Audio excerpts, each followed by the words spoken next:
에베소서 4장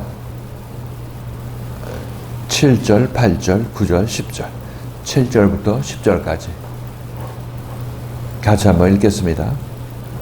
시작. 사람에게 그리스도의 성물의 분량대로 은혜를 주시나니 그러므로 이르기를 그가 가지고 올라가실 때에 사라진 자를 사라졌고 사람들에게 성물을 주셨다 하였다. 올라가셨다 하였은즉 땅 아래로 우리에게 주셨던 것이 아니하고 무엇이냐 내리셨던 그가 바로 모든 하늘에 계시자니 이는 만물을 충만하게 하시느니라. 그 7절에서 하는 얘기는 그러나라고 하죠. 전부 하나였었는데, 그러나 우리 각 사람에게 그리스도의 선물의 분량대로 은혜를 주셨다. 이렇게 얘기를 하고 있죠. 그러니까, 몸은 하나지만, 몸을 구성하고 있는 지체는 각자 다르다. 개성이 있다. 이렇게 얘기를 하고 있는 것입니다. 그러니까 세례도 하나, 주도 하나, 믿음도 하나, 또 하나님도 하나 이렇게 전부 하나라고 얘기를 해오다가 이제 그러나 우리 각 사람에게 그리스도의 선물의 분량대로 은혜를 주셨다 이렇게 얘기를 하고 있습니다. 그리스도의 선물의 분량 이렇게 얘기하면 우리가 하나님과 하나 되게 되면 예수를 만나서 우리 마음속이 하나님과 한 마음 됐을 때 우리는 하나님과 하나 되었다 이렇게 얘기한다고 얘기를 했죠. 그래서 예수님께서 이 땅에 오셔서 우리가 하나님을 멀리 떠나 있었던 우리들인데 우리들의 마음을 돌이켜서 하나님과 다시 한 마음 되게 만드는 그분이 그리스도시다 이렇게 얘기했죠. 그래서 이렇게 하시는 그 과정이 우리를 구원하시는 과정이고 그렇게 구원을 받게 되면 우리들은 하나님의 몸의 지체로서 접붙임을 받게 된다고 말씀드렸어요. 하나이신 하나님과 하나 되어서 하나님의 지체로 이렇게 편입이 되게 되는 거죠. 그것을 놓고 사도 바울은 여기서 우리 각 사람에게 그리스도의 선물의 분량대로 은혜를 주셨다. 하나님께서 그리스도를 통해서 우리에게 은혜를 주셨다 또는 선물을 주셨다 이렇게 얘기를 하는 것은 결국 그리스도를 통해서 하나님의 선물을 우리에게 주셨다. 하나님의 은혜를 우리에게 주셨다. 하나님의 생명을 우리에게 주셨다. 이렇게 얘기할 수 있겠죠. 그래서 선물이라고 하는 것은 은사다. 이렇게 얘기를 할 수도 있겠지만은 그러나 여기서는 은혜의 선물, 은혜의 생명의 선물. 우리가 하나님과 하나 됐으니까 하나님의 생명을 우리가 받았기 때문에 그 생명을 선물로 받았다. 이렇게 우리가 이해하시면 되겠습니다. 물론 그 선물이 은사라고 번역되기도 하기 때문에 하나님께서 우리에게 은사를 주셨다 이렇게 얘기를 하는데 그 예수에 의해서 하나님과 하나 되게 되면 어차피 그 사람은 이제 하나님께 쓰임을 받는 것입니다.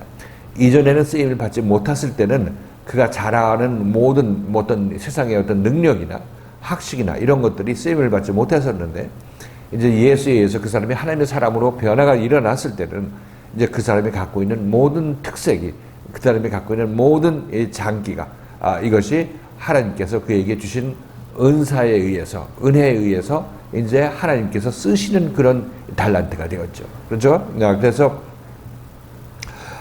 이것을 우리 하나님의 몸에 접붙임을 받는 사람들은 모두가 다 이런 은사, 자기만이 가지고 있는 은사, 자기만이 갖고 있는 특징, 이걸 하나님께 영광 돌리며 쓸 수 있다 이렇게 말씀드렸고 이것은 각자 개인마다 자기 특성만 혼자 드러나는 그런 과정이니까 이게 두 사람이 있을 수 없는 것이고 각자 나만이 할 수 있는 교회의 지체로서 나만이 할 수 있는 그 한 가지가 있다고 얘기를 하고 있습니다. 그 한 가지라는 얘기는 자기 아니면 할 수 없는 그것을 그 사람이 하게 되는 거죠.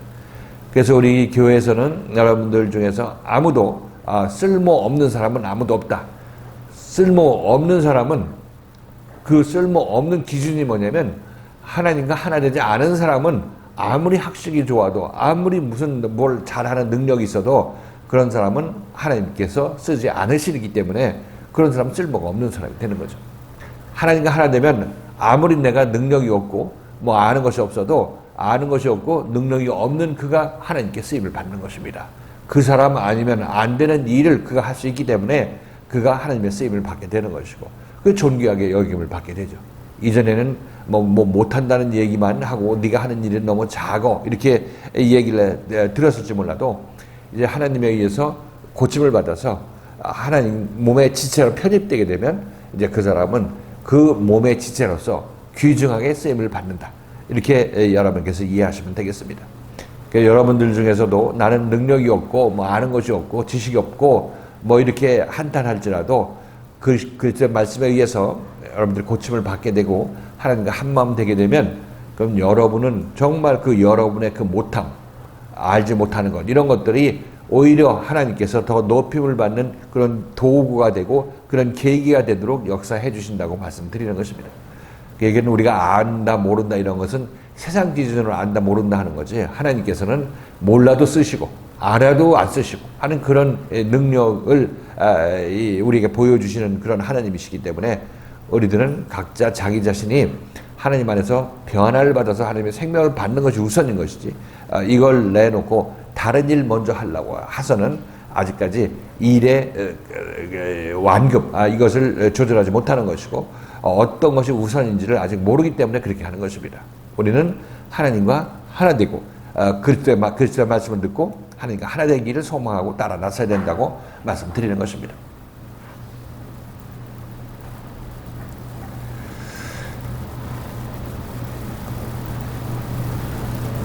그러나 우리 각 사람에게 그리스도의 선물의 분량대로 은혜를 주셨다. 그리스도께서 우리를 인도해서 우리 안에 그리스도의 생명이 임한 그 분량에 따라서 내가 그리스도가 충만하면은 그 충만한 어떤 나의 어떤 지체로서의 역할을 하게 되는 것이죠. 그러나 조금 아직 덜 충만하다 그러면 덜 충만한 상태에서 그렇게 쓰임 받게 되는 것입니다. 그러니까 여기서는 각자 그리스도의 선물의 분량대로 그 믿음의 분량대로 그 안에 하나님께서 은혜를 주셨다. 하나님의 생명을 주셨다. 우리가 이렇게 이해하시면 되겠습니다. 믿음이나 은혜나 또는 선물이나 이건 전부 하나님의 생명 안에서 내가 자라남을 이렇게 표현하고 있다고 여러분께서 이해하시면 되겠습니다. 자라난다는 얘기는 내가 하나님을 알지 못하다가 하나님을 알아가는 그런 사람들, 알게 된 그만큼이 여러분 자라나는 것이다. 이렇게 여러분 이해하시면 되겠죠.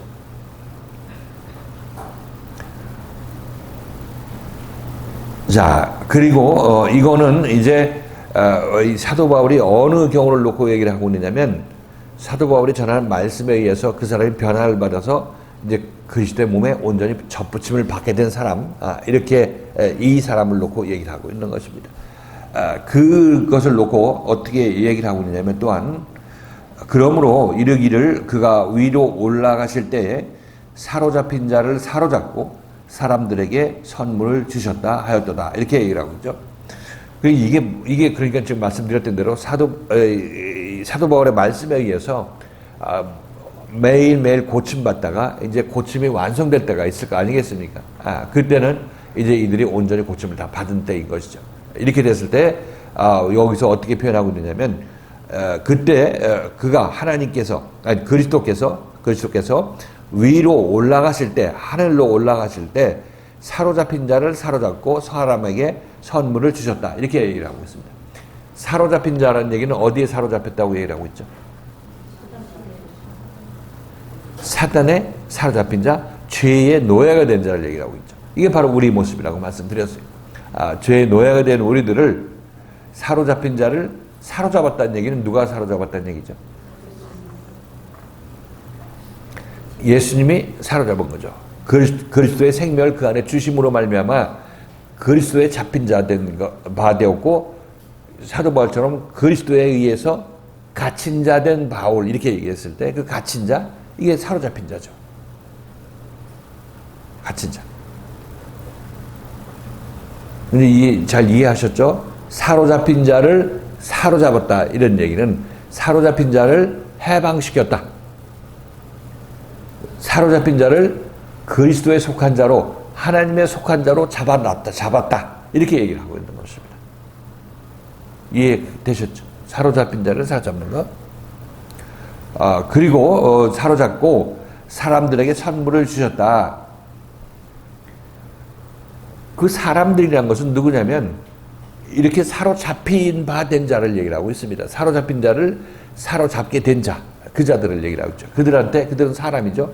그들 사람 안에 선물을 주셨다는 얘기는 그 선물이라는 것이 뭡니까? 그리스도의 생명, 하나님의 생명을 그들에게 선물로 주셨다고 얘기를 하고 있어요.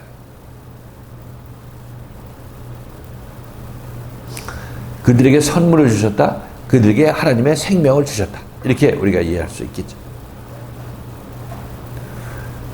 자, 그래서 이 말씀은 예수님께서 이 땅에 오셔서 제자들을 다 고치고 십자가에 못 박혀 돌아가시고 부활 승천하실 때 이때 이 모습을 얘기를 하고 있는 거죠. 올라가실 때, 하늘로 올라가실 때 사로잡힌 자를 사로잡고 사람들에게 은혜를 주셨다, 또는 은사를 주셨다, 또는 선물을 주셨다, 이렇게 하고 있는 것입니다. 그러니까 우리가 이 하나님의 은사를 받기를 원하고, 뭐 은사자들은 뭐 신유의 은사, 귀신 축사의 은사, 뭐 병 고치는 은사, 예언의 은사, 뭐 신유의 은사가 병 고치는 은사지만은 뭡니까? 예언의 은사, 이런 은사를 받는 그런 이 간헐적 은사를 받기를 우리가 소원하지만 실질적으로 은사를 받기를 원하는 사람들은 이럴 때 받아야 되는 것입니다. 그리스도 하나 되어서 그리스도가 올라가실 때 사람들에게 은사를 주시는 것, 선물을 주시는 것, 그때 그 은사를 받아야 되는 것이다. 이렇게 말씀드릴 수 있겠죠. 이거는 은사도 내 마음이, 내 존재가 변하지 않은 상태에서 은사를 받을 수가 있죠. 기도원 가서 기도해서 은사 받을 수 있습니다. 그러나 여기서는 그런 은사를 받는데도 어떻게 받는 거냐면 내 존재 자체가 그리스도에 의해서, 말씀에 의해서 변화되어서 하나님과 한마음 된 상태에서 내가 받는 은사, 이거는 더 영원한 은사인 것이고 나에게서 다시는 떠나지 않는 그런 은사라는 것을 알 수가 있는 거죠. 이것이 참다운 선물이라고 얘기할 수가 있겠어요.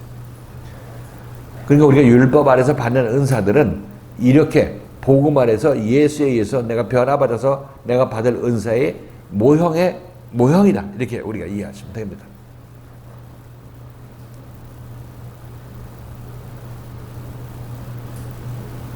아셨겠죠? 예전에 우리 김 집사님이 자기 이 UBF 선생님, 목사님 간증할 때 그분이 이제 뭐 장로교 목사님이니까 어떤 성경 지식을 연구하고 서로 토론하고 하는 그런 분이신데 하나님께서 은사를 주셔서 귀신 축사의 은사를 주셨다고 합니다. 이게 김사 간증인지 아니면 딴 사람 간증인지 모르겠네. 그게 맞아요? 아니, 딴 사람이에요? 아니죠. 그때 거기는 정범순이라는 친구, 그 백병원 내과 한다는 사람, 정범순이라는 친구. 그분이 이제 그걸 간증을 할 때 자기 자신, 이 장로교 목사님이 자기 어떤 대학부를 인도했었는데 그 장로교 목사님으로 이제 장로교는 이거 연구를 많이 하잖아요, 신학. 근데 이제 그분이 은사를 받아서 귀신 축사하는 능력을 받았다고 얘기를 하는 거예요. 그래서 이 손을 얹으면 귀신이 떠나가는 그런 현상이 나타나고 많은 사람들한테 이제 너 귀신 들렀다, 귀신 나가라 이렇게 얘기하면 나간다는 거죠. 그렇게 했을 때 이렇게 이 일을 하는 그 목사님을 놓고 기존에 있는 그 목사님들이 이거 잘못됐다, 이 사람 잘못됐다 이렇게 얘기를 하는 거예요. 그럼 이 사람은 하나님께서 은사 줘서 내가 내 힘으로 귀신 축사하는 것도 아니고 하나님께서 은사 줘서 하는데 내가 뭐가 잘못되느냐 하면서 그 일을 계속 진행해 나갔다 이렇게 얘기를 합니다. 그때 그 목사님은 하나님께서 자기 자신한테 무슨 얘기를 했냐면 귀신 축사의 은사가 가장 큰 은사다, 가장 좋은 은사다 이렇게 얘기를 해주셨다는 거예요. 그러니까 이분은 더욱더 이제 귀신 쫓는 사역을 그냥 더 열심히 내서 했죠. 그런데 이제 그것도 이제 하다 보면 지치겠어요? 안 지치겠어요? 시들해지겠어요? 아니면 계속해서 더욱 흥황케 되겠습니까? 이제 시들해지죠. 그게 왜냐면 그게 모형이니까. 왜냐면 우리가 은사적으로 받아서 귀신 쫓아내는 거는 내 존재가 변화가 일어나지 않았죠. 나라는 존재는 그대로 있고 거기에다 어떤 능력을 주신 거죠. 하나님께서 은사를 주신 것입니다. 그러니까 나는 변함없이 내가 이렇게 앉으면 손을 얹으면 병든 자가 고침받는 그런 은사를 주신 것입니다. 이건 한시적인 것이고 나의 존재의 변화와는 상관이 없죠. 나의 존재가 변화가 있으려면은 여러분들은 예수 그리스도를 만나서 그 그리스도의 말씀에 의해서 하나님과 한마음 되는 그런 과정을 겪어 나가서 이 과정을 이루어야 되는 것입니다. 이렇게 되면 여러분들은 여러분 내면이 변하고 존재가 변화가 되는 거죠. 영혼이 변화가 되는 그런 역사가 말씀을 통해서 일어나게 되는 것입니다. 이렇게 됐을 때 여러분들은 이 존재가 변했으니까 여러분들은 이제 어떤 하나님께서 그 은사를 주시거나 아니면 은혜를 주시거나 하게 되면 이것은 여러분에게 영원한 것이죠. 다 고침받은 다음에 여러분들이 고침받은 결과로 어떤 은사가 나타나게 되면 이건 여러분의 것이죠. 그래서 변화받음으로 말미암아 나타난 것이기 때문에. 근데 그분 얘기는 그 왜 하냐면 그분이 이제 하나님으로부터 귀신 축사하는 것이 가장 좋은 큰 은사야 이렇게 말씀하셨을 때 그 말씀을 하나님께서 어떤 의미로 두고 얘기를 했냐면 예를 들어서 귀신 축사라는 것이 우리 마음이 하나님 마음과 다른데 그건 귀신이 나를 사로잡고 있을 때 우리의 모습이죠. 나의 옳다함으로 사는 그때 모습이니까. 근데 말씀을 듣고 우리가 온전히 하나님과 한마음 되게 되면 이 내 안에서 하나님과 한마음 되지 못하게 만드는 그 귀신은 떠나가게 된 거죠. 그렇게 되면 이 사람은 영적으로 귀신 축사를 받은 거죠. 그렇죠? 그러니까 그 하나님께서 그 목사님에게 하신 말씀은 그 은사 자체 네가 아직 변화하지 않은 상태에서 은사를 받는 것 이것이 아주 가장 큰 은사라고 얘기를 하는 것이 아니라 네가 가장 큰 은사라고 생각해야 될 것은 영적으로 귀신 쫓아내는 것. 예수 그리스도의 말씀으로 사람 안에 있는 귀신을 쫓아내서 그를 하나님의 마음으로 가득 차게 만드는 이 일을 하는 자, 이 자들이 가장 큰 은사를 행하는 자들이라 이렇게 말씀하시는 것을 이분은 그것을 이해하지 못하죠. 이해하지 못하고 그냥 뭐 모르겠어요. 지금까지 하고 있는지는 모르지만 내가 몇십 년 전에 들은 얘기니까. 그건 그렇게 그 식으로 이제 귀신 축사를 할 수밖에 없는 거죠.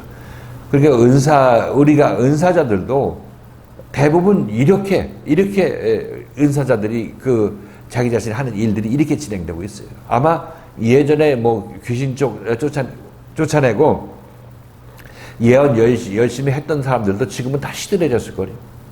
기도원도 다 이제 문 닫고 이제 뭐 시절이 날이 저물어 가는 그런 때라서 뭐 시들해졌다는 것을 우리는 다 알 수가 있을 것입니다. 그러니까 그게 어느 한 기간 동안 하나님께서 그들에게 은사를 주셔서 하시지만은 그러나 이 은사는 어떤 한계를 가지고 있고 거기에 시들해질 때가 온다 이렇게 말씀드리는 것입니다. 그런데 우리 마음이 온전히 바뀌어서 이제 정말로 우리 사람 안에 있는 그 하나님의 영이 아닌 존재들이 의해서 잡혀 있는 자들에게 말씀으로 말미암아 그들 안에 생명이 임하게 해서 그들 안에 있는 귀신을 쫓아내는 이런 사역을 하는 사람들이 있죠. 이 사역이 바로 사도 바울이 하는 사역인 것입니다. 사도 바울도 영적으로 귀신 축사하는 거죠. 지금 에베소 교인들한테 귀신을 쫓아내주는 일을 하고 있는 것입니다. 그렇죠? 지금 여러분들은 이제 여기 무슨 일을 하러 여기 오셨다고 생각하세요? 그렇죠. 여러분의 집주인을 바꾸려고 여러분이 여기 오신 것입니다. 그 집주인 쫓아내고 그리스도가 여러분의 주인, 여러분의 소유주가 되게 하기 위해서 여러분이 여기 나오시는 것입니다. 여기 나와서도 여러분들 말씀을 들으시고 말씀을 통해서 하나님과 하나 되지 않은 부분이 어느 부분인지 어디서 놓치고 있는지 이걸 알라고 하셔야 된다고 말씀드렸어요. 그것을 소망하고 기도하시라고 말씀드렸어요. 일하는 건 다 일하는 거지만 그러나 일한다고 해서 천국 가는 건 아니죠. 일하면서 여러분들이 하나님의 말씀을 듣고 어디를 고치고 어느 부분을 내가 봐야 될지를 여러분 잘 생각해 보시라고 말씀드리는 것이에요. 교회 생활하다 보면 여러분이 각자 자기 때에 하나님께서 여러분 앞에 다가가실 것입니다. 다가가서 문제를 내시죠. 너 이거 내려놓고 이거 따라와. 이렇게 주님께서 여러분에게 말씀하실 것입니다. 그렇다면 여러분들은 이때 여러분은 세상 것을 놓고 이쪽으로 따라 나서는 그런 사람으로 변화가 되었을 때 그때 여러분 하나님께서 여러분을 칭찬하시고 여러분들은 하나님의 뜻에 의해서 움직이는 사람으로 그때 여러분 변화가 일어날 거 아니겠습니까? 그래서 올라가실 때 사람들에게 선물을 주셨다. 이 선물이라는 것은 은사, 물론 여러분도 은사도 받을 수 있죠. 은사지만 실질적으로 여기서는 하나님의 새 생명, 그리스도를 통한 하나님의 새 생명을 우리가 받게 되었다. 이렇게 얘기할 수 있겠습니다. 자, 그럼 이 말씀은 어디 말씀을 인용이라고 얘기했죠? 시편 68편 18절 읽겠습니다. 시작.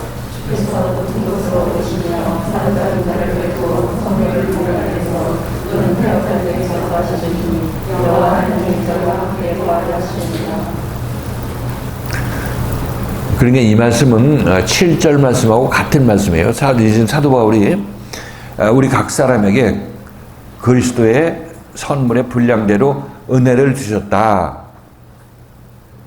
이 얘기는 바울 혼자만 얘기한 것이 아니라 바울은 이 말씀을 어디 시편 기자가 한 얘기를 인용해서 또 같은 얘기를 하고 있는 것입니다. 같은 내용이에요. 7절 8절은 같은 내용이죠.